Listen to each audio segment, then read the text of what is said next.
නමස්කාර වේවා බුදුරුවනට සමදා බුදු හිමි සරණ යමි. නමස්කාර වේවා ධම්රුවනට සමදා සදහම් සරණ යමි.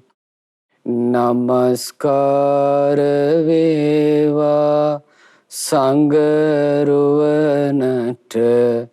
සමදා මහා සංඝ සරණ යමි. නමස්කාර වේවා තුනුරුවනට සමදා තිසරණ සරණ යමි. සාදු සාදු සාදු. අපට මේ උතුම් ශ්‍රී සද්ධර්මයේ පෙන්වා දුන් අපව කුසලයේ පිනෙහි සමාදන් කරවන අපගේ ගුරු දේවෝත්තම පරම පූජනීය පින්වත් ලොකු ස්වාමීන් වහන්සේට අප සියලු දෙනාගේම ආදර ගෞරව නමස්කාරය වේවා. සාදු සාදු සාදු. ශ්‍රද්ධාවන්ත පින්වත්නි, ඊටාම කලාතුරකින් මේ ලෝකේ සම්මා සම්බුදුරජාණන් වහන්සේ නමක් පහළ වෙලා ඒ බුදුරජාණන් වහන්සේ දෙව් මිනිසුන්ට යහපත පිණිස හිතසුව පිණිස පවතින අර්ථ සහිත වූ පැහැදිලි වචන වලින් මේ ශ්‍රී සද්ධර්මයේ දේශනා කරනවා. බුදුරජාණන් වහන්සේ දේශනා කරන ශ්‍රී සද්ධර්මයෙන් දෙව් මිනිසුන්ගේ දුක් දුම්නස් දුරු වෙලා යනවා. බුදුරජාණන් වහන්සේගේ මේ ධර්මයේ තියෙන්නේ විරාගයේ පිණිස, යථාර්ථය අවබෝධ කර ගැනීම පිණිස, අවබෝධයෙන්ම කලකිරීම පිණිස, නොඇලීම පිණිස, ඇල්ම නිරුද්ධ කිරීම පිණිස. ඉතින් ඔන්න ඔය කියන අර්ථය කෙනෙක්ගේ ජීවිතයට ලං වෙද්දී බුදුරජාණන් වහන්සේ යම් අර්ථයක් බලාපොරොත්තු වුණාද ආන්නේ අර්ථයට තමයි මේ පැමිණුනේ. ඉතින් අපි ධර්මයේ ශ්‍රවණය කරද්දී පින්වත්නි අපිත් ආස වෙන්න ඕනේ බුදුරජාණන් වහන්සේ අපෙන් බලාපොරොත්තු වුණ අර්ථය අපේ ජීවිතයට එකතු කරගන්න. ඉතින් මේ දහම් ප්‍රදීප කියන වැඩසටහනෙන් ඔබ දැන් දින ගණනාවක් තිස්සේ බුදුරජාණන් වහන්සේ වදාළ කාම සූත්‍රය ඇසුරු කරගෙන නොයෙකුත් දහම් පරයයන් ඔබ ඉගෙන ගත්තා. මේ කාම සූත්‍රය ඇතුළත් වෙන්නේ සුත්ත නිපාතේ, කුද්දක නිකායට අයිති සුත්ත නිපාතේ අට්ටක වර්ගයේ තමයි ඇතුළත් වෙන්නේ. බුදුරජාණන් වහන්සේ මේ කාමයන්හි ආස්වාදය හොඳට පෙන්වා දෙනවා. බුදුරජාණන් වහන්සේ වදාලා කාමං කාමේ මානස්ස තස්ස චේතං සමිච්ඡති. කම්සප විඳින්න කැමති කෙනාට ඒ කම්සප සමෘද්ධිමත් වෙනවා. ඒ කාම සම්පත් ලැබෙනවා. අද්දා පීති මනෝ හෝති. ඒ කෙනා ඒකින් ගොඩාක් සතුටටපත් වෙනවා. ලද්දා මච්චෝ යදිච්චති. මම මේ හිතපු කාම සම්පත් මට ලැබුණා කියලා එයා සතුටු වෙනවා. සමස්ත සත්‍යයගෙම තියෙන්නේ ඔන්න ඔය ස්වභාවය. ලාභයෙන් සතුටු වෙනවා. සැපයෙන් සතුටු වෙනවා. යසසින් සතුටු වෙනවා. ප්‍රශංසාවෙන් සතුටු වෙනවා. සතුටක්මයි හොයන්නේ. දුක කැමති නැහැ. එතකොට කාම සම්පත් තමා කරා එද්දී පින්වත්නි ඔහු සතුටු වෙනවා. ඊළඟට භාග්‍යතුන් වහන්සේ වදාලා තස්ස චේ කාම යානස්ස ඡන්ද ජාතස්ස ජන්තුනෝ. එතින් ඒ කාමයන් ඔහු පතද්දී, ඒ කාමයන් ලැබෙද්දී නිතර නිතර ඒ කාමයන් ලබන්නත් ඔහු කැමති වෙනවා. නිති කැමති, හැමතිස්සේ මේ කාමයන් පිරිවරාගෙන ඉන්න ඔහු ආසයි. තේ කාමා පරිහායන්ති. හැබැයි ඉතින් ඒ කාමයන් පිරිහිලා යද්දී සල්ල විද්දෝව රුප්පති. ඔහු මේ විස පොවාපු තියුණු උලක් යනුණා වගේ වද වේදනා විඳිනවා කියනවා. ඉතින් මේ ලෝකේ කාමයන්හි ආස්වාදය හොයාගෙන යද්දී ඒ කාමයන් Tamanට අත්හරින්න වෙද්දී බුදුරජාණන් වහන්සේ වදාළේ එයා දුකසේ තමයි ඒවා අතහරින්නේ. බුදුරජාණන් වහන්සේ සගය සූත්‍රයේදී වදාලා විපරිණාම විරාග නිරෝධා ඒවා වෙනස් වෙලා විපරිණාමයට පත් වෙලා යද්දී දුක්ඛං විහෙරති. දුකසේ වාසය කරනවා. දුකසේ තමයි අතහරින්නේ. ඒ කාමයන් අතහරින්න වෙයි කියලා කිසි බලාපොරොත්තුවක් නැහැ. නමුත් බලාපොරොත්තු නොවිච්ච වෙලාවක කාමයන් අත්හරින්න වෙනවා. ඉතින් බුදුරජාණන් වහන්සේ දේශනා කරනවා ඕන්න ඔය කියන ආදීනව දැකලා යෝ කාමේ පරිවජ්ජේති සප්පස්සේව පදාසිරෝ. ඔය කාමයන්ගේ ආදීනව දැකලා කාමයන් අතහරිනවා කියනවා සර්පේකුගේ හිස ළඟින් තියපු කකුල පාදය ආයිත් වේගින් පිටිපස්සට ඇදලා ගන්නවා වගේ එයා කාමයේ අතහරිනවා කියනවා. පින්නොත් ඔය කියන විදිහට කාමයේ අතහරින්න නම් කාමයේ ගැන ඔහුට හොඳ වැටහීමක් තියෙන්න ඕනේ. ආස්වාද දෘෂ්ටියෙන්ම නම් බලන්නේ, සැපේ ගැනම නම් බලන්නේ, වින්දනය ගැනම නම් බලන්නේ, සොම්නස ගැනම නම් බලන්නේ, එයාට කාමයෙන් නිදහස් වෙනවා කියන එක බෑ. එයාට ඒක කරන්න බෑ. එයා හොයන්නේම විඳින්න දෙයක්. එයා හොයන්නේම ආස්වාදයට දෙයක්. නමුත් බුදුරජාණන් වහන්සේගේ ශ්‍රාවකයා මේ කාම වස්තු පරිහරණය කරනවා. ඒකෙන් ලැබෙන සැප සොම්නස විඳිනවා. හැබැයි ඒවට ග්‍රහණය නොවී ඉන්න, කාම බන්ධනේ තමන්ගේ ජීවිතය තුළ හට නොගෙන ඉන්න එයා විමසනවා. බුදුරජාණන් වහන්සේ පෝතලය කියන මේ ගෘහපතියට හරි ලස්සනට මේ කාමයේ ආදීනව දේශනා කළා. බුදුරජාණන් වහන්සේ දේශනා කරනවා අට්ටිකංක ලූපමා කාමා. මේ කාමයේ කියලා කියන්නේ ඇට සැකිල්ලක් වගේ. ඔන්න හිතමු අපි මේ හරක් මරණ තැනකට බලුකුක්ෙක් එනවා. එතකොට මේ ආන්නේ කෙනා ඒ ගවඝාතකාගාරේ ඉන්න කෙනෙක් අර සුනකයා දැක්කහම මොකද කරන්නේ? මේ ඒ සුනකයාට අර ගවඝාතකාගාරෙන් ගවයෙක්ගේ ඇට කටුවක් විසික් කරනවා. එතකොට මොකද වෙන්නේ? අර සුනකයා මේක ඇහිඳ ගන්නවා. ඇහිඳගෙන මේ සුනකයා මේක ලෙව කනවා, හපනවා ඇතිවීමක් නෑ.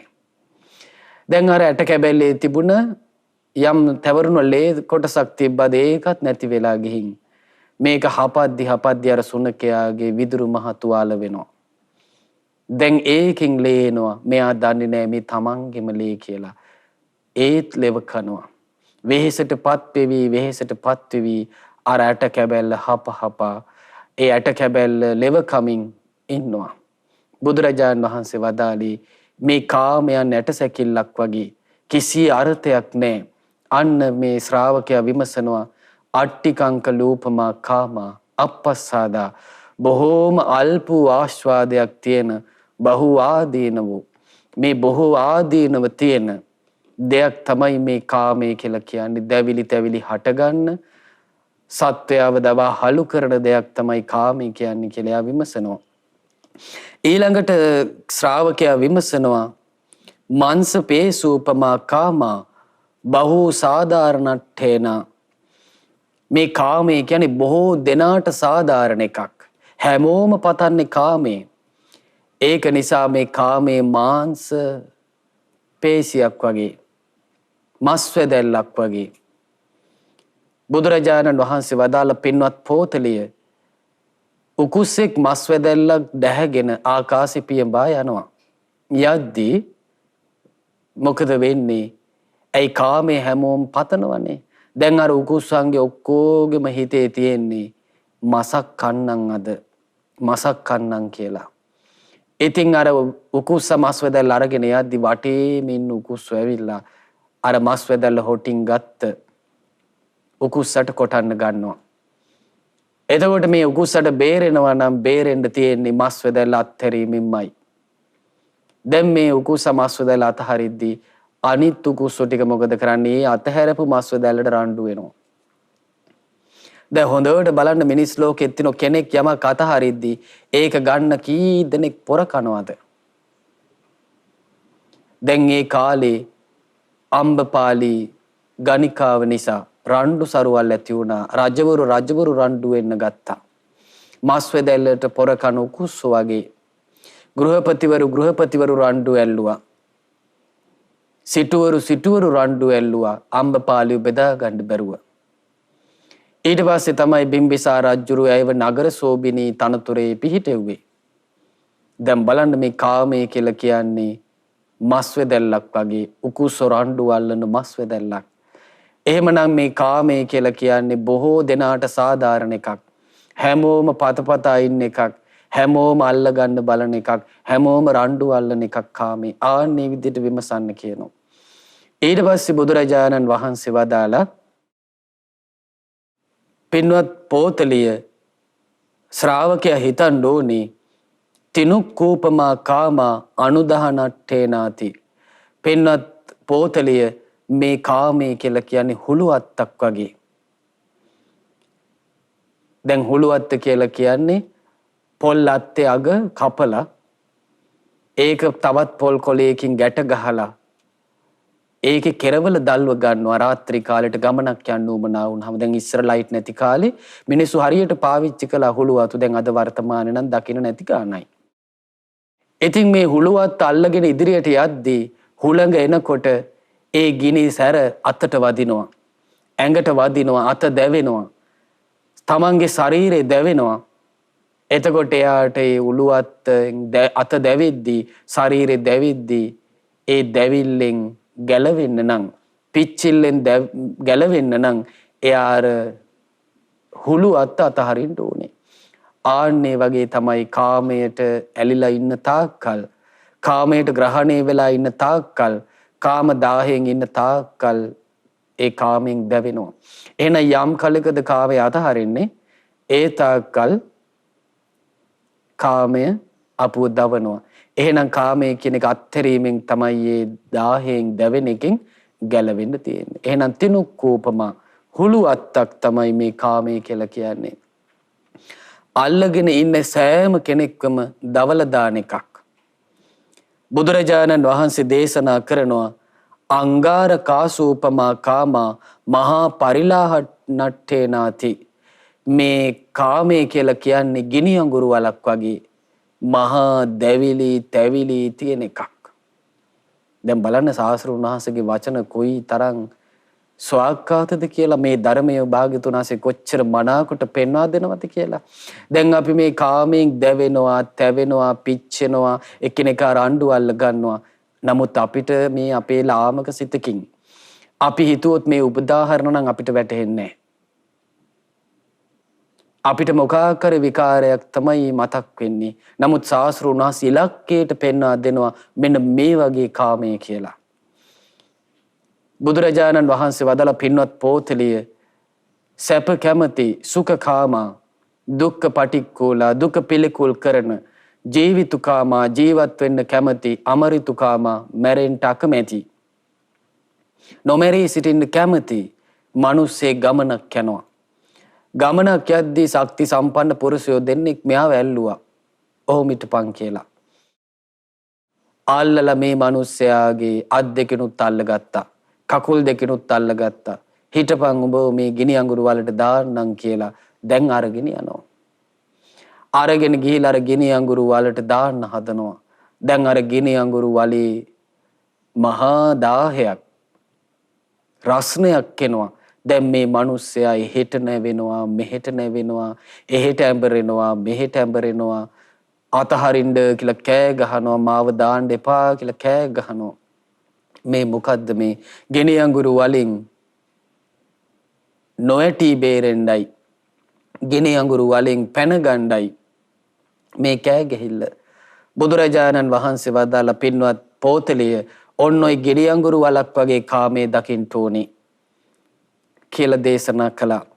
ඊළඟට බුදුරජාණන් වහන්සේ දේශනා කරනවා මේ කාමය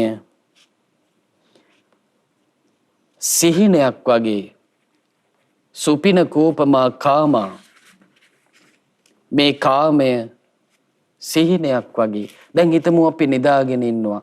නිදාගෙන ඉන්නකොට අපිට හොඳට පේනවා දැන් හොඳට මල් වවලා තියෙන සතා සීපාවා ඉන්න හුරතල් සතුන් නැත් ඉන්න කුරුළු කොබෙයන් ඉන්න කවුලන් නාද කරන ලස්සන උද්‍යානයක අපි ලස්සන ආසනයක වාඩි වෙලා සිසිල් සුළං වදිමින් අපි ඉන්නවා. තව අපි ආස කරන අයත් එක්ක අපි කතා කර කර සින්දු කිය සිනහ වෙවි අත්පොලසන් දෙමින් අපි ඉන්නවා. හැබැයි නින්දෙන් මේ පේන්නේ ඇත්ත එකක් නෙවෙයි හීනයක්. දැන් මෙයා එකපාරටම අවදි වෙනවා. අවදි වුණාට පස්සේ අර මොකවත් නැහැ.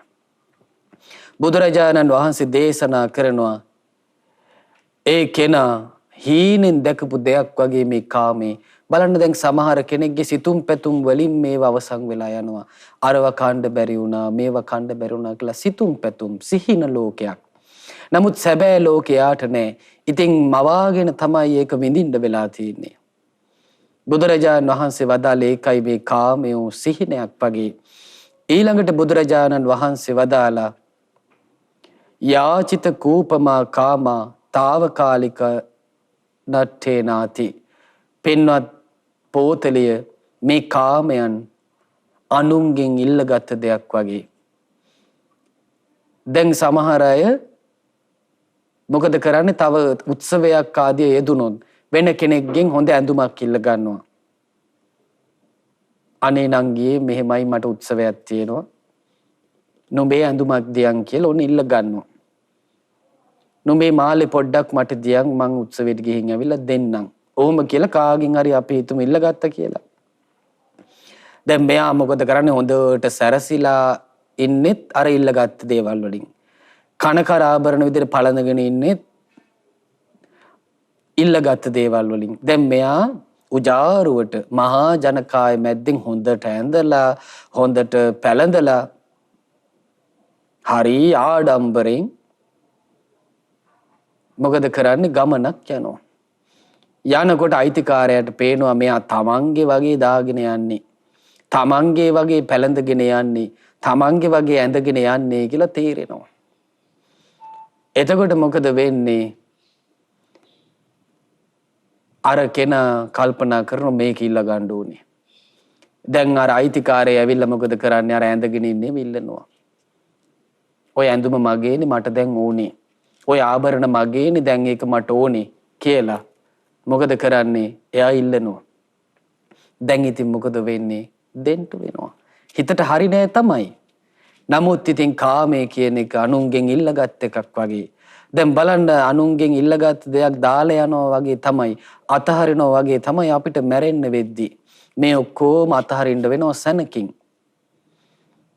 එතකොට බුදුරජාණන් වහන්සේ ඒකයි වදාලේ අනුන්ගේ දෙයක් ඉල්ලගත්තා වගේ බොහෝම తాවකාලිකයි මේ කාමයන්. දැන් බලන්න සුළු කලකට තමයි තියෙන්නේ. දැන් හිතමු අපිට රස කෑම එකක් හම්බුණා කියලා. ඒක කාලි වරුණා මේ කාමයෙන් ලැබෙන වින්දනේ ඒ ආහාරය නිසා යම් වින්දනයක් උපන්නද කාම සැපයක් වින්දද යම් සැප සොම්නසක් වින්දද කාලි වරුණාට පස්සේ කිවරයි. හිතමු රස වැඩිකමට වැඩිපුර කෑවා කියලා. ඊට පස්සේ ස්මෘත්තාව හැදිලා ආදීනවේ විඳවනවා. හිතමු කුසේ වාතේ පිරුණා කියලා. වාතේ කිපුණා කියලා. කාපු කෑමෙන් ඔන්න දැන් විඳවනවා. වාතයෙන් අසනීප වෙනවා. සෙම ඇවිස්සෙනවා කාපු කෑමෙන් ඔන්න දැන් විඳවනවා. පිත ඇවිස්සෙනවා කාපු කෑමෙන් ඔන්න විඳවනවා. බලන්න දැන් ආස්වාදයේත් එක්කම මහා දිනම ගොඩක් තියෙනවා. එතකොට භාග්‍යතුන් වහන්සේ වදාළේ මේව తాවකාලිකයි කියලා. ඊළඟට භාග්‍යතුන් වහන්සේ දේශනා කරනවා රුක්ක පලූපමා කාමා මේ කාමයේ කියලා කියන්නේ ගස්වල ගෙඩි වගේ. බුදුරජාණන් වහන්සේ වදාළ පින්වත් පොතලී මිනිස්සේ ගමනක් යනවා. ගමනක් යද්දි දකිනවා මේ ගහක ගෙඩි තියෙනවා. එතකොට මෙයා කල්පනා කරනවා ශාමී ගහේ ගෙඩි තියෙනවා. මම මේ ගහට නැගලා මේ ගහේ ගෙඩි කඩා ගන්නවා. මම ඇතිතරම් කනවා. කාලා ඔඩොක්කුවටත් පුරවගෙන මම යනවා කියලා කල්පනා කරනවා. දැන් මෙයා ගහට නගිනවා. නැගලා මොකද කරන්නේ? ඇතිතරම් කනවා. හිතමු අඹ ගහ කියලා. මෙයා මේ අඹ ගහට නැගලා මේ අඹ ඇතිතරම් කනවා. කාලා මෙයා මොකද කරන්නේ? ඔඩොක්කුවටත් පුරව ගන්නවා. අරයි යන්නම් කියලා. දැන් මෙහෙම කමින් ඉද්දැද්දි ඔඩොක්කුවට පුරව ගමින් ඉද්දැද්දි ඔන්න ගෙඩි කැමති තව කෙනෙක් එනවා. මෙයා කල්පනා කරනවා ශාමී ගහේ ගෙඩි තියෙනවා. හැබැයි මට නගින්න බෑනේ. මේ ගහ මං කපනවා කියලා. පින්වත්නි දැන් අර කලින් මිනිස්සයක් ඒ අඹපල කකා ඉන්නකොට ඊට පස්සේ ඔඩොක්කුවට පුරව ගනිමින් ඉන්නකොට තව මිනිස්සෙක් එනවා. එතකොට මේ මිනිස්සයාටත් මේ ගෙඩි දැක්කට පස්සේ ආසයි. මෙයත් කල්පනා කරනවා අනේ මටත් ගෙඩි කන්න නැත්නම් කියලා. හැබැයි ප්‍රශ්නේ තියෙන්නේ මෙයාට ඒ ගහට නගින්න තේරෙන්නේ නැහැ. මේ මිනිස්සයා කල්පනා කරනවා මම මේ ගහ කපනවා. දැන් එක එක්කෙනා කාමයන් භුක්ති විඳින විදිය වෙනස්. එතකොට මේ කාම අරගලෙන් ගැලවෙන්න නම් කෙනෙකුට ඒ කාමයන් අතහරින්නම සිද්ධ වෙනවා. දැන් අර ගහේ ඉන්න මිනිස්සයා ඒ විදියටම ගෙඩි කකා හිටියොත් ඔඩොක්කුවට පොරව ගනිමින් හිටියොත් ඒ ගහපල්ලේ වැටිලා ඒ මිනිස්සයාට මැරෙන්න සිද්ධ වෙනවා. ඉතින් අර මිනිස්සයා සැප කැමති, දුක අකමැති, ජීවත් වෙන්න කැමති, නොමැරී සිටින්න කැමති කෙනෙක්. එයා මොකද කරන්නේ? තමන්ගේ ජීවිත ආසාව නිසා කල යුත්තේ වහවහාර ගෙඩි අතහැරලා ඒ ගහෙන් බහින එකයි කල යුත්තේ. බුදුරජාණන් වහන්සේ වදාළ පින්වත් පෝතලිය ඔන්න ඔය විදියට රුක්ක පලූපමා කාමා මේ ගහක ගෙඩි වගේ නේද කාමයන් කියලා එයා විමසන්න ඕනි කියනවා. ආන්න එතකොට අර සර්පයේ හිස ඉදිරියේ තියපු කකුල වේගින් පිටිපස්සට ඇදලා ගන්නවා වගේ ඒ කාමයන් අතහරින්න පුළුවන් වෙනවා කියලා බුදුරජාණන් වහන්සේ දේශනා කළා. ඊළඟට භාග්‍යතුන් වහන්සේ දේශනා කරනවා අසිසුනූපමා කාමා අධිකුට්ටේ නට්ඨේනාති. බුදුරජාණන් වහන්සේ වදාලා මේ කාමයේ කියලා කියන්නේ මස් කපන කඩුවයි කොටයයි වගේ. දැන් ඔබත් දැකලා ඇති මස් කඩේකට මස් ගේන්න ගියා නම් ඔබ දැකලා ඇති ඒ ගවයන් මරණ තැන්වල ගව මස් ආදිය විකුණන තැන්වල නොයෙකෝ සතුන්ගේ මස් විකුණන තැන්වල තියෙනවා මස් කපන්න කොටයක්. ඊට පස්සේ මස් කපන මන්නේ තියෙනවා. එතකොට කොච්චර මස් කැපුවත් ඉතුරු වෙන්නේ මොකක්ද? කඩුවයි මස් කපන කොටේ විතරයි. නොයෙකුත් කාමයන් විඳිනවා ජීවිතේ. කාමයන් විඳලා අර මස් කපන කොටේ මස් කපන කඩුවයි ඉතුරුනා වගේ අන්තිමට කාමයෙන් හෙන්නත් වෙච්ච පීඩාවටපත් වෙච්ච මිනිස්සෙක් ඉතුරු වෙනවා. කපපු මසක් පේන්නේ නැහැ. කරපු දෙයක් පේන්නේ නැහැ. ජරා ජීර්ණ වෙච්ච, සිහිය විකල් වෙච්ච, කළ දේ නොකළ දේ තේරුම් ගන්න බැරි අවාසනාවන්ත මිනිස්සෙක් තමයි අවසාන ඉතුරු වෙන්නේ කාමයේ නිසා. දැන් හොඳට බලන්න අවසාන කාලයේ වෙනකොට මේ කාමයන් පස්සෙම දුවන මේ භවභෝග සම්පත් ගැනම හිතා ඉන්න, දරුමල්ලු ගැනම හිතා ඉන්න, කනකර ආභරණ ගැනම හිතා ඉන්න මිනිස්සයාට මොකද වෙන්නේ? අවසාන කාලේ උන් හිටි තැන්වත් මතක නැහැ. කෑම කෑවද, බෙහෙත් බිව්වද මේව මතක නැහැ. ඒකට හේතුව තමයි කාමයන්ගේ ස්වභාවය. අර මස් කපන කොටේ කඩුවයි වගේ කපපු මසක් දකින්න නැහැ, විඳපු කාමයක් දකින්න නැහැ. කාමයන්ගෙන් හෙන්නත් වෙච්ච, විපදටපත් වෙච්ච, වෙහෙසටපත් වෙච්ච මිනිස්සෙක් දකින්න ලැබෙනවා. අන්න භාග්‍යතුන් වහන්සේ වදාලා මස් කපන කඩුවයි කොටේ වගේ දකින්න කියනවා මේ කාමය. එතකොට කාමයේ විරාගී වෙනවා කියනවා. ඊළඟට බුදුරජාණන් වහන්සේ දේශනා කළා මහණෙනි මේ කාමයන් දකින්න උලක් වගේ ඇතුළට වදිලම් තියෙන සම විදගෙන සිවිය විදගෙන මස විදගෙන ඇටකටු විදගෙන ඇට මිදුළු දක්වා කිඳා බැහැපු ශරීරය හරහා කිඳා බැහැපු උලක් වගේ දකින්න මේ කාමයේ. දැන් බලන්න මිනිස්සුන්ට කාමයේ අහිවීම නිසා කොච්චර විඳවනවද? බුදුරජාණන් වහන්සේ දේශනා කළේ සල්ල විද්දෝව රුප්පති, විස උලක් කැනිච්ච කෙනෙක් විඳවනවා වගේ කාමයන් පිරිහිලා යද්දි සත්‍යය විඳවනවා කියනවා. ආන් උලක් වගේ දකින්න කියනවා. සමහර අය බිත්තිවල ඔළුව ගහ ගන්නවා. සමහර අය වහ කනවා. සමහර අය බෙල්ල වැලලා ගන්නවා. තමන් ආදරය කරන අය තමන්ව දාලා යද්දී, තමන්ගේ වස්තුව තමන්ට නැති වෙද්දී කෝච්චියට පනිනවා, ජීවිතේ නැති කර ගන්නවා. මේ ඔක්කොම හේතුව කාමයන් නිසා. අන්න කාමය කියන්නේ උලක් වගේ කියලා දකින්න කිව්වා. ඊළඟට භාග්‍යතුන් වහන්සේ දේශනා කරනවා සප්ප සිරූපමා කාමා. මේ කාමයේ දකින්න කිව්වා සර්පයෙක් වගේ, දරුණු සර්පයෙක්ගේ හිස පැත්ත වගේ. එතකොට ඒ සර්පයා විසකුරුයි නම් ඒකට ලං වෙන්නේ නැහැ. එතකොට අඟුරු වලක් වගේ නම් ඒකට ලං වෙන්නේ නැහැ. ආන්න බුදුරජාණන් වහන්සේ දේශනා කරන මේ විදියට පින්වත්නි අපිට බලන්න පුළුවන් වුණොත්, දැන් ඔබ ගිහි ගෙදර වාසය කරනවා වෙන්න පුළුවන්. අපි පැවිදි වෙලා ඉන්නවා වෙන්න පුළුවන්. එතකොට ගිහි ගෙදර වේවා, පැවිදි වෙච්ච ස්වාමින් වහන්සේලාට වේවා, නිවන් මඟට අනුතුරු කරන්නේ මෙන්න මේ කාමයෙන්. එතකොට කාමයට වසඟ වුණොත් ඒ පැවිදි ජීවිතේ සාර්ථක වෙන්නේ නැහැ.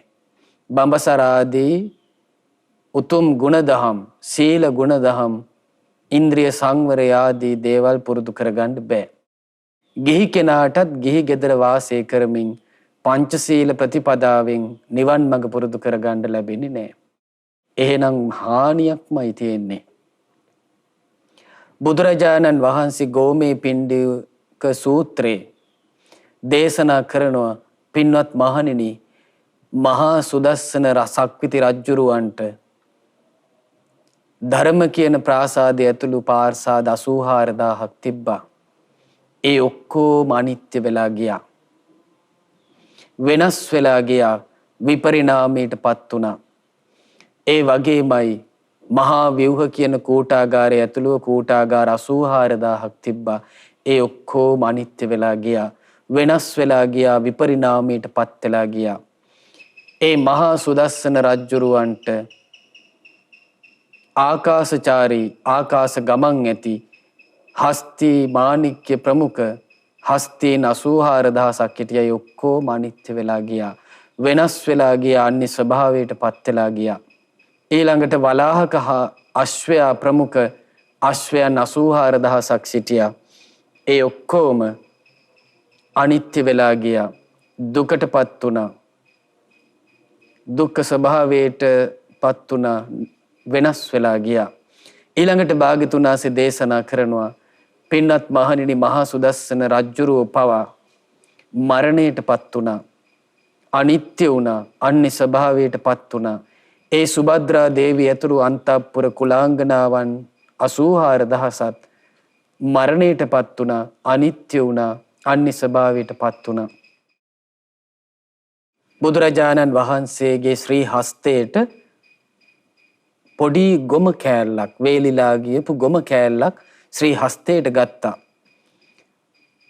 අරගෙන භාග්‍යතුන් වහන්සේ දේශනා කරන, මහණෙනි, මේ කුඩා ගොම කෑල්ල තරමට හරි නිත්‍ය දෙයක් තිබුණා නම්, ස්ථීර දෙයක් තිබුණා නම්, සදාකාලික දෙයක් තිබුණා නම්, ආත්ම දෙයක් තිබුණා නම් මේ සත්වයාට මේකින් නිදහස් වීමක් නැහැ. මහණෙනි, මේ ගොම කෑල්ල තරම්වත් නිත්‍ය දෙයක් නම් නැහැ ලෝකේ. සදාකාලික දෙයක් නම් නැහැ. ස්ථීර දෙයක් නම් නැහැ. නොවෙනස් වෙන ස්වභාවි දෙයක් නම් නැහැ කියලා භාග්‍යතුන් වහන්සේ වදාලා. බුදුරජාණන් වහන්සේ වදාලා, සබ්බේ සංඛාරා අනිච්චාති, සියලු සංස්කාරයන් අනිත්‍යයි. සබ්බේ සංඛාරා දුක්ඛාති, සියලු සංස්කාර දුකයි. සබ්බේ ධම්මා අනාත්තාති, සියලු ධර්මයන් අනාත්මයි කියලා භාග්‍යතුන් වහන්සේ වදාලා. එහෙනම් බලන්න පින්වත්නි මේ කාමයන්ගේ ස්වභාවය. දැන් බුදුරජාණන් වහන්සේ වැඩ හිටපු කාලේ මේ කාමයන්ට වසඟ වෙලා වෙසඟනන් වාසය කළා. දැන් අම්බපාලී කියන්නේ ඒ වගේ කෙනෙක්. නමුත් කාලයක් යද්දී විමල කොණ්ඩඤ්ඤ කියන ඒ මහරහතන් වහන්සේ තමන්ගේ පුත්‍රයා ඒ විමල කොණ්ඩඤ්ඤයන් වහන්සේ අරහත්ත්වයට පත් වෙලා ඒ අම්බපාලියගේ මාලිගාවට ඇවිල්ලා ධර්මයේ කියනවා. අම්බපාලිට තිබුණ ලස්සන අඹ වනයක්. අම්බපාලි ජීවිතය ගැන ටික තේරුම් ගත්තා. බුදුරජාණන් වහන්සේට අම්බපාලි අඹ වනේ පූජා කරගත්තා. අන්න කාම සම්පත් දැන් ඇය අතහරිනවා. මුලින්ම ඒ සල්ලාල ජීවිතෙන් අත මිදුණා. ලාමකෝ පහසට බැඳි දවස ගානේ එක එක පුරුෂයා කරා යන ඒ ජීවිතය අත්හැරියා. සිල්වත් වුණා. ඊට තමන් එකතු කරපු කාම සම්පත් ආරාමාදී ඉදි කරමින් සංඝයාට පූජා කළා. අවසානයේ අය පැවිදි වුණා. පැවිදි වෙලා අම්බපාලිට පුළුවන් වුණා උතුම් අරහත්ත්වයට පත් වෙන්න. ඊළඟට අපි අහලා තියෙනවා සිරිමා. සිරිමා කියන්නේ ගණිකාවක්. වෙසඟනක්. සිරිමටත් පුළුවන් වුණා උත්තරා කියන බුදුරජාණන් වහන්සේගේ ශ්‍රාවිකාව නිසා බුදුරජාණන් වහන්සේ සරණ යන්න. ඊළඟට සිරිමා බුදුරජාණන් වහන්සේ ඇතුළු ශ්‍රාවක සංඝයාට දන් දෙන කෙනෙක් බවට පත් වුණා. සිරිමට පුළුවන් වුණා සෝතාපන්න ශ්‍රාවිකාවක් බවට පත් වෙන්න. සිරිම දන් දෙන කෙනෙක් වුණා. බුදුරජාණන් වහන්සේගේ ශ්‍රාවිකාවක් බවට පත් වුණා. උත්තරා කියන දේ තමන්ගේ යෙහෙළිය නිසා සිරිමට පුළුවන් වුණා සෝතාපන්න වෙච්ච ශ්‍රාවිකාවක් වෙන්න. ඊට පස්සේ අර සල්ලාල ජීවිතේ ඇය අත්හැරියා. ඇයි කොයිතරම් මේ ශාසනය තුල දියුණුනාද කියන්නේ නිම්මාන රතේ කියන දිව්‍ය ලෝකේ දෙව්දුවක් වෙලා උපන්නා. ඇයට හිටියා දිව්‍ය පිරිවර දිව්‍යාංගනාව 500ක්. බුදුරජාණන් වහන්සේ සිරිමා මරණයට පත් වුණාට පස්සේ අමුසොහොනට වැඩියා සිරිමාගේ මලකුණ බලන්න. සිරිමා ආකාශයෙන් අර දිව්‍යාංගනාව 500ත් එක්ක දිව්‍ය රත 500කින් ආකාශයෙන් භාග්‍යතුන් වහන්සේ බලන්න වැඩියා. දැන් බලන්න මේ කාමයන් කියන මඩගොහරුවේ බැහැගෙන හිටපු කාමයන්ගෙන් වසඟ වෙලා හිටපු සල්ලාල ජීවිත ගත කරපු සිරිමා කොච්චර දියුණුනාද. එහෙනම් මේ ධර්මයෙන් ජීවිතවල තියෙන මහා අඳුර දුරු කරගෙන කී දෙනෙක් නම් තමන්ගේ ජීවිතේ එළිය කරගත්තද බුදුරජාණන් වහන්සේ නිසා. බුදුරජාණන් වහන්සේ කාම සූත්‍රයේදී වදාලා සෝමං විසත්තිකං ලෝකේ සතෝ සමතිවත්තති. ඕන්නොය විදිහට සිහිනුවන පවත්තන ශ්‍රමණයා සියලු තණ්හාවෙන් පැනිනවා එළියට එනවා. තණ්හාවෙන් මේ ලෝකයට බැඳිලා තියෙන. එහෙනම් අපිට සිහිය බලපානවා අපිට මේ කාමයේ තේරුම් ගන්න. දැන් සාමාන්‍ය ඇහැට පේන රූප ඉදිරියේ, කනට ඇහෙන ශබ්ද ඉදිරියේ, නාසයට දැනෙන ගඳ සුවඳ ඉදිරියේ, දිවට දැනෙන රස ඉදිරියේ, කයට දැනෙන පහස ඉදිරියේදී වෙන එකක් තමයි සිහිය මුලා වෙන එක. එහෙනම් සිහිය දියුණු කරගන්න කෙනාට තමයි කාමයන් ඉක්ම යන්න, මේ කාමය කියන සැඩපහරින්, කාමය කියන ඕගෙන් පැන ගන්න අවස්ථාව ලැබෙන්නේ. බුදුරජාණන් වහන්සේ වදාලා ශ්‍රාවකයා මොකද කරන්නේ? මේ කාමයන් අවබෝධ කිරීම පිණිස කායානුපස්සනාව වඩනවා. මොකද කරන්නේ?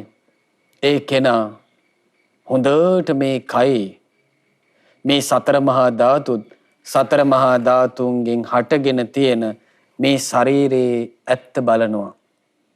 මේක ධාතු වශයෙන් බලනවා. ඊළඟට අසුබ වශයෙන් බලනවා. මේකේ තියෙන ඉරියව් පැවැත්මක් නේද කියලා බලනවා. කුඩා අණු කුඩා ඉරියව් ගොඩක් නේද කියලා සිහිනුවන බලනවා.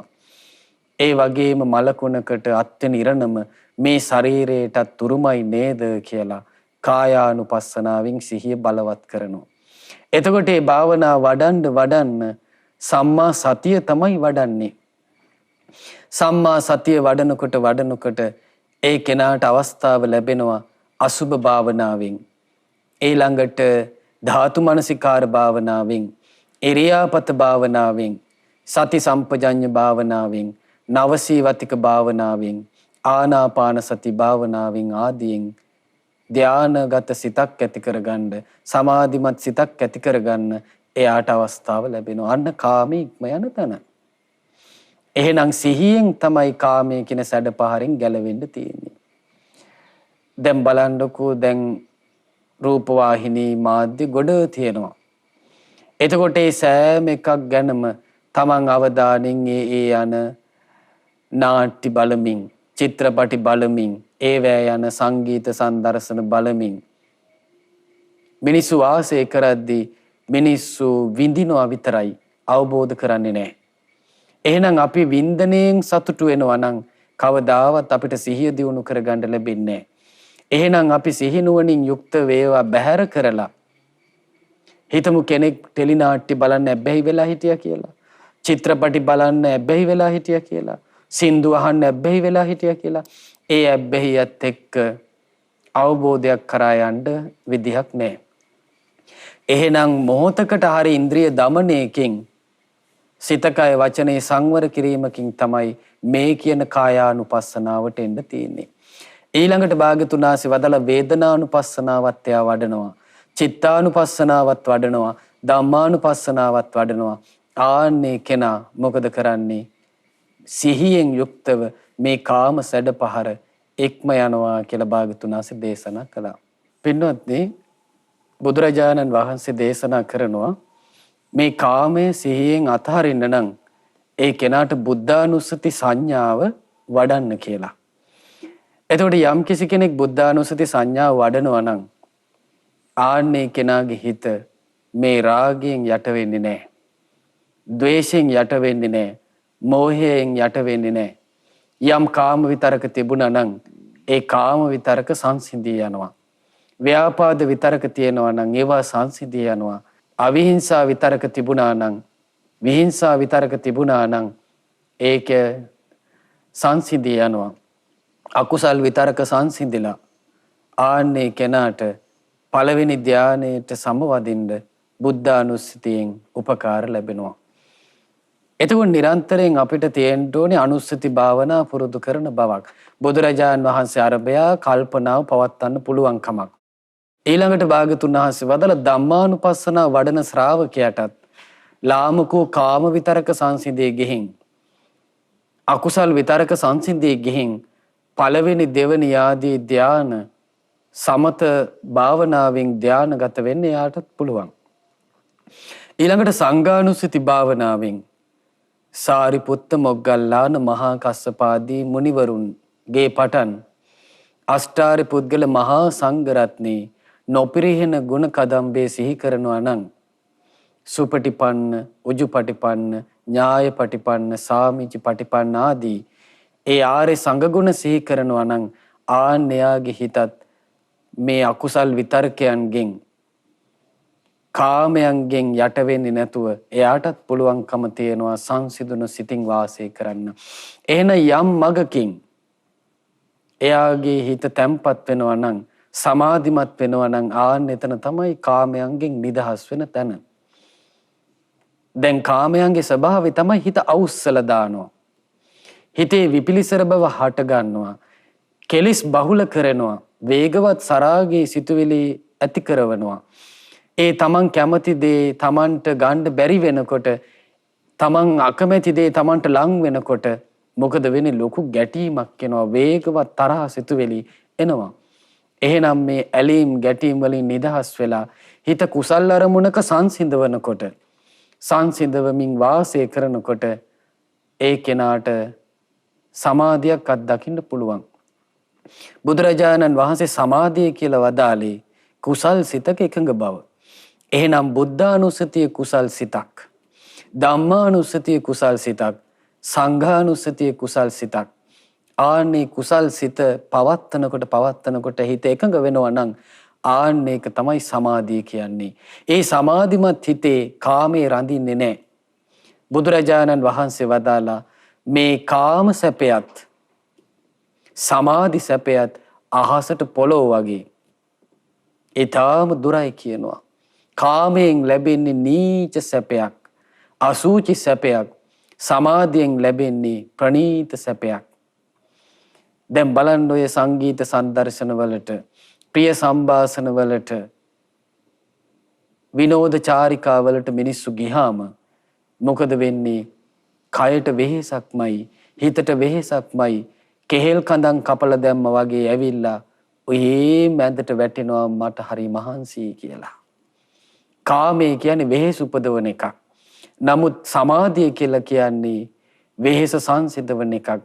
භාවනා කරගෙන යද්දී යාගේ හිත හොඳට තැම්පත් වෙනවා නම්, කාම අරමුණු වලින් වෙන් වෙනවා නම්, විවේකයෙන් හටගත්ත ප්‍රීති සැප තියෙනවා නම්, කය ප්‍රීතියෙන් තෙත් කරමින් වාසය කරනවා නම්, සිත ප්‍රීතියෙන් තෙත් කරමින් වාසය කරනවා නම් එයාට හිතෙනවා තව ටිකක් වෙලා ඉන්න තිබ්බනම්, මේ සමාධියෙන් තව ටිකක් ඉන්න තිබුණා නම් කියලා ශ්‍රාවකයාට හිතෙනවා. එතකොට මගපලලාභී ශ්‍රාවකයෝ කැමති තාක් අනාගාමි ශ්‍රාවකයාට පුළුවන් කාමයට පටිගයත් දෙකම බැහැර කරලා නිසා කැමති තාක් පළවෙනි ධානයට සමවැදිලා ඉන්න. කැමති තාක් දෙවෙනි ධානයට සමවැදිලා ඉන්න. කැමති තාක් තුන්වෙනි ධානයට සමවැදිලා ඉන්න. කැමති තාක් හතරවෙනි ධානයට සමවැදිලා ඉන්න අනාගාමි ශ්‍රාවකයාට පුළුවන්. දැන් නන්ද මාතා, චිත්ත ගෘහපති, හත්තාලව කුග්ග, කුජ්ජුත්තර මේ වගේ අය අනාගාමී ශ්‍රාවකයෝ කියනවා ස්වාමීනි මට කැමති තාක් පළවෙනි ධානයෙන් ඉන්න පුළුවන්. දැන් බලන්න කාම අර්පුදේ නැහැ. කාම ධාතුව, කාමයේ කියන මූලික ස්වභාවයත් හිතෙන් වේලිලා ගිහින්, කාම සැඩපහර සිඳී ගිහින්, කාම ඕගය සිඳී ගිහින්, කාමයන් ලබන්ට උත්සාහයක් නැහැ. කාමයන් නරඹේ ඇතිවන රාගය අය දන්නේ නැහැ. ස්වාමි භාර්යාවන් පවා සහෝදරයෙක් සහෝදරියක් සමග වාසය කරන්නාසේ තමයි විවාහ ජීවිතය එතනින් පස්සේ ගත කරන්නේ.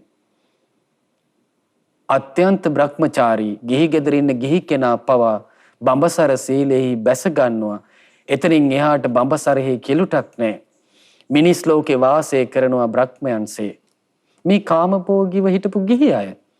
එහෙනම් මේ කුසල් සිතකින් සිහිය දියුණු කරනවා කියන්නේ කාමයේ කියන ධාතු ස්වභාවය, කාමයේ කියන හඳුනා ගන්නා ස්වභාවය, ඒ වගේම කාම විතර්කය, කාම දැවිල්ල, කාම සෙවිල්ල, කාම ලාභය මේ ඔක්කොම අනාගාමි වෙද්දී අතහැරලා දානවා. එහෙනම් බලන්න බුදුරජාණන් වහන්සේ වදාළේ ඒ කෙනා කාමයන් අතහරිනවා කියනවා සර්පේගේ හිස ගාව තියෙන කකුල වේගෙන් පිටිපස්සට ඇදලා ගන්නවා වගේ. මේ විසත්තික වූ කාමය මොකද කරන්නේ? සිහියෙන් ඉක්ම යනවා කියලා භාගතුන් වහන්සේ දේශනා කරනවා.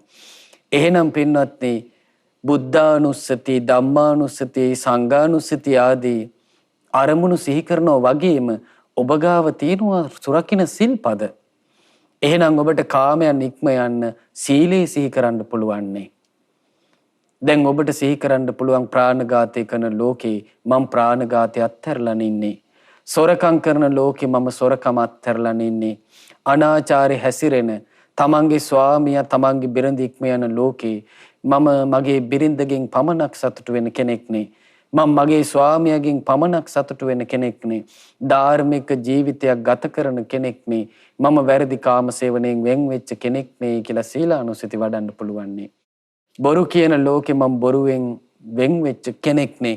මත්පැන් මද්ද්‍රව්‍ය පාවිච්චි කරන ලෝකේ මම මත්පැන් මද්ද්‍රව්‍ය පාවිච්චි කිරීමෙන් වැළකුණ කෙනෙක් නේ. අන්න සිහි කරනවා. කේලම් කියන ලෝකේ මම කේලම් කීමෙන් වෙන් වෙච්ච කෙනෙක් නේ. පරුස වචන කියන ලෝකේ මම පරුස වචන කීමෙන් වැළකිච්ච කෙනෙක් නේ. හිස් වචන කියන ලෝකේ මම හිස් වචන කීමෙන් වෙන් වෙච්ච කෙනෙක් නේ කියලා ඔබට පුළුවන් ඔබ ගාව තියෙන සීල ගුණය සිහි කරන්න. මට ලාභයක්මයි මනා ලැබීමක්මයි මේ සීල සම්පත්තිය කියලා සිහි කරනවා නම් අන්න සීලානුස්සති වඩන භාග්‍යවතුන් වහන්සේ වදාලා සීලානුස්සතිය තුළ එයාගේ චිත්ත සමාධිය ඇති වෙනවා නම් එයාට කාමයන් සිහියෙන් ඉක්ම යන්න පුළුවන් කියනවා. ඊළඟට ඔබ දන් පැන් පුදනවා. දැන් ඔබට මේ අවාසනාවන්ත කාලය නිසා ගමේ පන්සලට යන්න විදිහක් නැහැ. අසපුවට එන්න විදිහක් නැහැ. ආරාමයට යන්න විදිහක් නැහැ. නමුත් ඔබට පුළුවන් ඔබ දන් දීන කෙනෙක් කියලා සිහි කරන්න. බුදුරජාණන් වහන්සේ වදාළේ මච්චේර මල පරියුට්ඨිතාය පජාය විගත මල මච්චේරේන චේතසාගාරං අජ්ජාවසති. මම මසුරු මල වලින් යට වෙච්ච ලෝකේ මම මසුරු මල දුරු කරපු සිතින් ගිහි ගෙදර වසන්නේ කියලා ශ්‍රාවකයා සිහි කරනවා. දැන් බලන්න ඔබට ගමේ පන්සලට යන්න බැරි වෙච්ච එක, අසපුවට එන්න බැරි වෙච්ච එක, ආරණ්‍යයට යන්න බැරි වෙච්ච එක ඔබට දැන් වර්තමානයේ මතක් වුණාට නමුත් ඔබ දිනපතා බුදුරජාණන් වහන්සේට මල් පූජා කරනවා වෙන්න පුළුවන්. බුදුරජාණන් වහන්සේට පැන් පූජා කරනවා වෙන්න පුළුවන්. භාගතුන් වහන්සේ උදෙසා පහන් ආලෝක දල්වනවා වෙන්න පුළුවන්. සුවඳ දුම් ආදියෙන් භාගතුන් වහන්සේ පුදනවා වෙන්න පුළුවන්. ගෙදර සකස් කරපු එකම එක ගිලම්පස එකකින් භාගතුන් වහන්සේ පුදනවා වෙන්න පුළුවන්. ගෙදර Tamanට හදාගත්ත වෑංජනයක් දෙකක් එක්ක හරි බුදුරජාණන් වහන්සේට බුද්ධ පූජාව තියනවා වෙන්න පුළුවන්. පින්වත්නි මේ දුෂ්කර අවස්ථාවේ ඒකත් බුද්ධෝපස්ථානයක් නොවේද? එහෙනම් ඔබ සිහි කරන්න මං බුදුරජාණන් වහන්සේ පුදන කෙනෙක්. මම ශ්‍රාවක සංඝයා පිටු කෙනෙක්. මම දුගී මගේ යාචකාදීන්ට දන් දීපු කෙනෙක්. බුදුරජාණන් වහන්සේ දේශනා කරන ඔයා සිහි කරන මුත්තචාගු මම දන් දෙන්න අත්හැරපු කෙනෙක්. පයිතපාණි මම දන් දෙන්න අත්හොදගෙන ඉන්න කෙනෙක්. දාන සංවිභාග රතෝ මම දන් පැන් බෙදලා හදලා දෙන්න ඇලිලා ඉන්න කෙනෙක් කියලා තමන්ගේ ත්‍යාග ගුණය සිහි කරද්දී ඒකිනුත් සමාධිය ඇති වෙනකොට කාමීක්ම යනවා කියනවා. ඊළඟට එයා සිහි කරන දේවතානුස්සති මම ශ්‍රද්ධා සීල සුත ත්‍යාග ප්‍රඥාවෙන් යුක්තයි. දෙව්ලොව දෙවිවරුත් ශ්‍රද්ධා සීල සුත ත්‍යාග ප්‍රඥාවෙන් යුක්තයි. ඒ දෙවිවරු ළඟ යම් ගුණ ධර්ම තියෙනවද මා ළඟත් ඒ ගුණ ධර්ම තියෙනවා. මා ළඟ යම් ගුණ ධර්ම තියෙනවාද දෙවිවරු ගාවත් ඒ ගුණ ධර්ම තියෙනවා. කියලා එයා දේවතානුස්සති වඩද්දී ඒකිනුත් හිත සමාධිමත් වෙද්දී ඒකිනුත් කාමයේ ඉක්ම යාගන්න ශ්‍රාවකයට පුළුවන් කියනවා. එහෙනම් පින්වත්නි දැන් මේ කියපු මානසිකාර කරන්න පළඟ බඳින්න ඕනෙම නැහැ. එහෙනම් ඔබට gedara dore වැඩපල කරන අතරේ ඔබ මේ කාමයේ ඉක්ම යන කුසල් අරමුණක් පවත්නවා නම් ආන්නේ කෙනාට පුළුවන් සිහියෙන් යුක්තව මේ කාමයන්ට තියෙන ඇලීම, කාමයන්ගේ තියෙන බැස ගැනීම, කාමයන්ට තියෙන ආසාව, කාමයන්ට කරන උත්සාහය, කාමයන් සොයන්න ගන්න මහන්සිය, කාම දැවිල්ල මේ සෑම දෙයක් නික්ම ගිහින් බුදුරජාණන් වහන්සේගේ ශ්‍රාවකයෝ අනුපිළිවෙලින් මගඵල කරා ගියා වගේ ඔබටත් වාසනාව උදා වෙනවා. භාග්‍යතුන් වහන්සේ වදාළ ආර්ය සත්‍ය අවබෝධය කරා යන්න ඔබට පුළුවන් වෙනවා. ඉතින් ඒක නිසා පින්වත්නි කුසල් අරමුණු බොහෝ තියෙනවා. ඒ සෑම කුසල් අරමුණකින්ම සිත සමාධිමත් කරනවා. ඒ සමාධිමත් සිතකින් තමයි කාමයන් ඉක්ම යන්න තියෙන්නේ. ඉතින් ඒක නිසා අපට මේ ඊටාම කලාතුරකින් බුද්ධ ශාසනයක් ලැබුණේ. ඊටාම කලාතුරකින් ගුරු දේවෝත්තම පින්වත් ලොකු ස්වාමින් වහන්සේ වගේ කල්යාණ මිත්‍ර රත්නයක් අපිට මුණ ගැහුණේ. දහම් කතාව පවසන කල්යාණ මිත්‍රයන් වහන්සේලා මුණ ගැහුණේ ඊටාම කලාතුරකින්. පතිරෝපදේශ වාසයක් ලැබුණ ඊටාම කලාතුරකින්. බුදුරජාණන් වහන්සේගේ ධාතුන් වහන්සේලා වන්දනා කරගන්නට ලැබුණේ. භාග්‍යතුන් වහන්සේ පිටදුන් බෝධීන් වහන්සේ වන්දනා කරගන්න ලැබුණේ බොහෝ කාලෙකින්. ඉතින් මේ ජීවිතය තුළ පින උපදවා ගත්තොත්, කාමයට වසඟ නොවි පින උපදවා ගත්තොත්, කාමයට වසඟ නොවි කුසලයේ උපදවා ගත්තොත්, කාමයට වසඟ නොවි ආර්ය සත්‍ය අපේ ජීවිතය තුළ අවබෝධ කරගන්නට අපි අවස්ථාවක් ගත්තොත් ආන්න ඒක තමයි අපි මේ මනුස්ස ජීවිතෙන් ගත්ත ලාභේ බවට පත් වෙන්නේ. ඉතින් ඒක නිසා අද දවසෙත් අපි මේ කාමයන් ගැන කොයි විදිහටද දැක්ක යුත්තේ කියලා බුදුරජාණන් වහන්සේගේ ශ්‍රී මුක බුද්ධ වචනයෙන් අපි ඉගෙන ගත්තා. ඉතින් අපටත් සම්මා දිට්ඨිය පිහිටලා සම්මා සමාධිය වඩලා මේ ලාමකෝ කාමයන්ගෙන් ඉක්ම ගිහින් අපටත් මේ කලාතුරකින් ලැබුණු බුද්ධ ශාසනය තුළ චතුරාර්ය සත්‍ය අවබෝධ කරගන්න වාසනාව උදා වේවා. සාදු සාදු සාදු.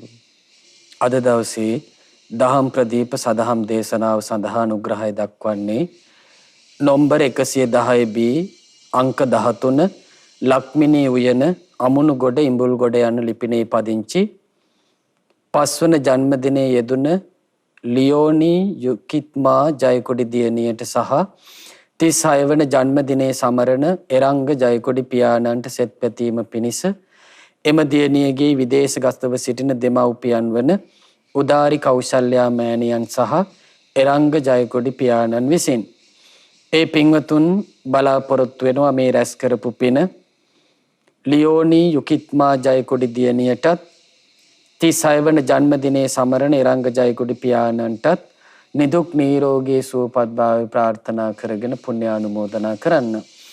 අපි මුලින්ම මේ රැස් කරපු දාරු ධර්ම දානමේ පින සියලු දෙවියන්ට අනුමෝදන් කරමු.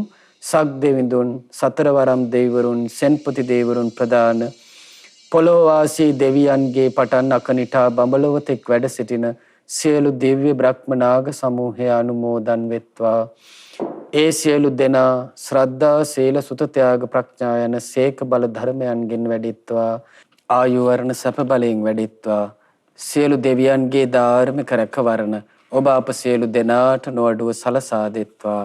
දෙවියෝද වහවහ චතුරාර්ය සත්‍ය ධර්මය අවබෝධ කරගනිත්වා. සාදු සාදු සාදු.